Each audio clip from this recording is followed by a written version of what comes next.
আসসালামু আলাইকুম দর্শক শ্রোতা। ৩ বিভাগে দাপট দেখাতে পারে কালবৈশাখী। দেখুন বিস্তারিত। ঢাকা সহ দেশের ৮ বিভাগে বৃষ্টির আভাস দিয়েছে আবহাওয়া অধিদপ্তর।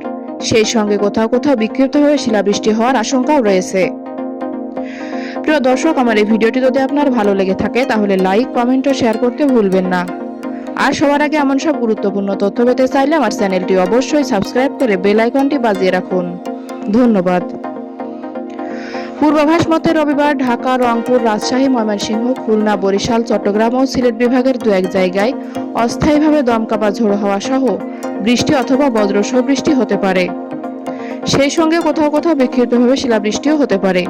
এদিকে কানাডার সাসকাচুয়ান বিশ্ববিদ্যালয়ের আবহাওয়া জলবায়ু গবেষক মোস্তফা কামাল পলাশ জানিয়েছেন, রবিবার সকাল ৭টার পর থেকে দুপুর ১২টার মধ্যে রংপুর, রাজশাহী ও ময়মনসিংহ বিভাগের বিভিন্ন জেলার উপর দিয়ে বজ্রপাত সহ কালবৈশাখী ঝড় সঙ্গে হালকা থেকে মাঝারি ধরনের বৃষ্টি অতিক্রম করার প্রবল আশঙ্কা রয়েছে।